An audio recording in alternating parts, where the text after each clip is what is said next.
Cum mica salis, el sabor de las palabras.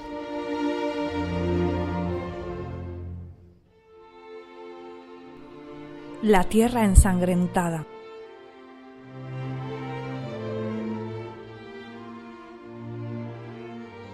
En el momento de grabar este episodio, según fuentes de diferentes organizaciones internacionales y revistas científicas como The Lancet, la revista especializada en temas médicos más antigua del mundo, cifran el coste humano en más de 70.000 muertes directas, miles de desaparecidos y posiblemente más de 250.000 muertes indirectas, debido al hambre, a la falta de abrigo, de medicinas, de alimentos, de asistencia sanitaria.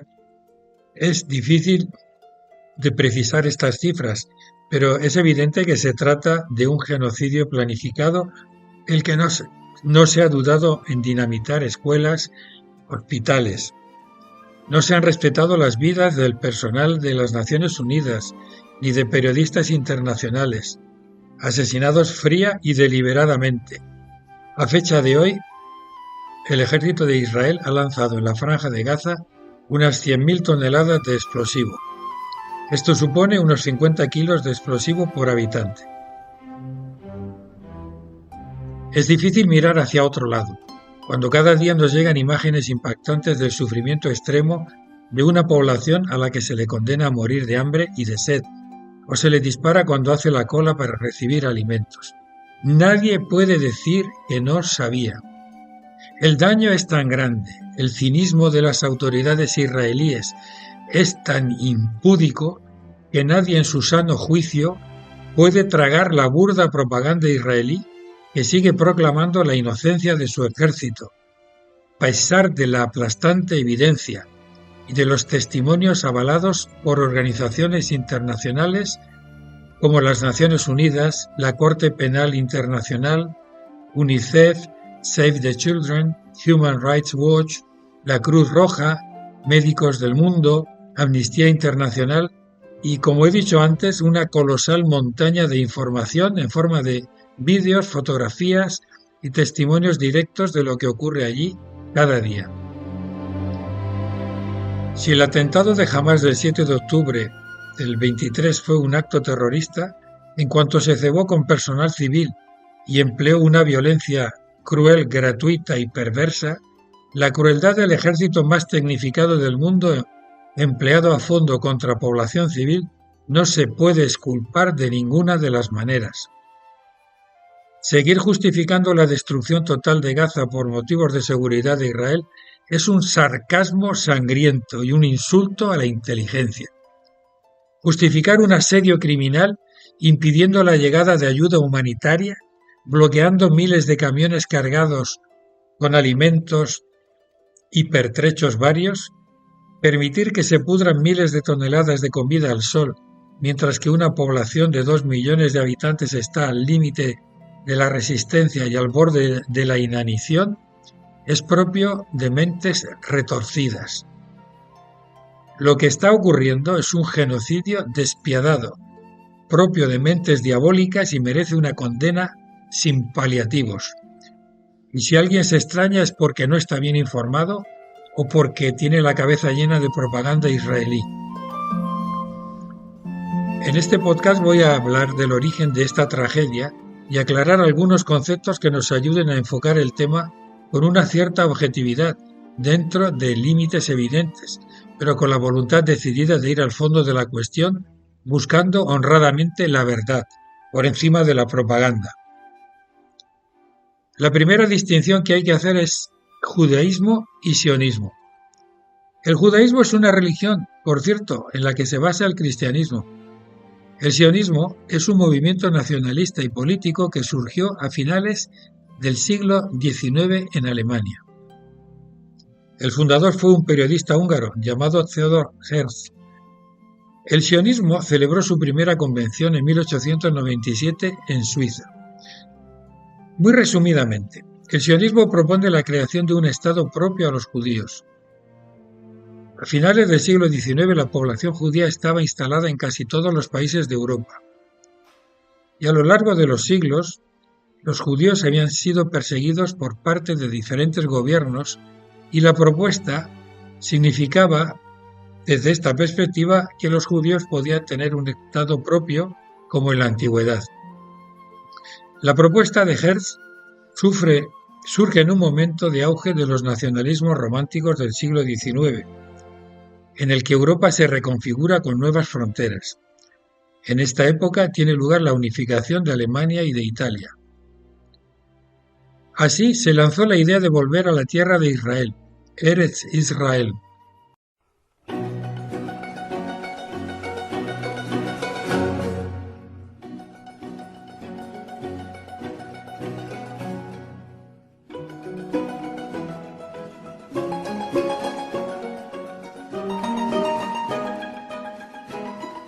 Se inició un lento éxodo desde varios países de Europa central a una zona que estaba bajo la influencia del Imperio Otomano. Los judíos no tuvieron ningún problema en asentarse en Palestina, más bien fueron recibidos con una cálida acogida.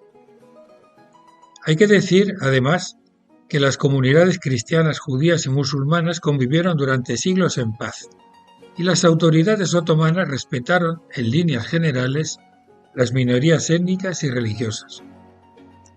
La idea de que en Palestina siempre ha habido conflictos entre estas comunidades es rotundamente falsa, aparte de algunos casos excepcionales que hayan ocurrido a lo largo de los siglos. Pero esta idea del nacionalismo judío o sionismo no era compartida por todos. Algunos rabinos judíos se negaron a asistir a la convención. Algunos manifestaron que era como volver al gueto, una vez se había integrado plenamente la comunidad judía en las sociedades europeas. Ellos se consideraban ciudadanos del país en el que habitaban y su religión no tenía ninguna repercusión respecto al lugar donde vivían. Hay que decir que aún hoy día hay corrientes del judaísmo ortodoxo que critican al Estado de Israel como un proyecto pagano, que nada tiene que ver con las promesas bíblicas. Dicho esto, queda claro que no todos los judíos son sionistas. Aunque el sionismo invoca motivos religiosos para justificar el asentamiento de un Estado judío. Y es aquí donde nos metemos en las promesas mesiánicas. En otro podcast detallaremos esto un poco mejor. Vamos a seguir con la historia del sionismo. A finales del siglo XIX, la población palestina autóctona era de 500.000 aproximadamente, del cual un 90% era musulmán y un 10% cristiano. La población judía se cifraba en unos 15.000 habitantes. Paulatinamente fueron llegando oleadas de judíos a lo largo de la primera mitad del siglo XX. En 1917 el Imperio Británico arrebata a Palestina al Imperio Otomano en el marco de la Primera Guerra Mundial. En noviembre de ese año tiene lugar la Declaración Balfour, que consiste en un texto de unas 70 palabras en el que se propone por parte del gobernador militar británico, Lord Balfour, que Palestina sea la sede de un Estado judío. A partir de ahí se incrementa la llegada de judíos provenientes de toda Europa Central y de Rusia, donde había estallado la Revolución Soviética. Esta emigración se fue incrementando especialmente al final de la Segunda Guerra Mundial. Desde el inicio del siglo XX la peregrinación se fue incrementando hasta llegar en 1947 a unos casi 700.000 habitantes, frente a habitantes judíos, frente a 1.200.000 árabes. Los cristianos nunca sobrepasaron el 10% del total. En el siguiente episodio hablaremos de un aspecto decisivo. El final de la Segunda Guerra Mundial, después del Holocausto judío, el mal llamado Holocausto, que los judíos llaman la Shoah, en los campos de exterminio alemanes, y el comienzo del Estado de Israel. También haré referencias a la pretendida fundamentación bíblica de las reivindicaciones judías.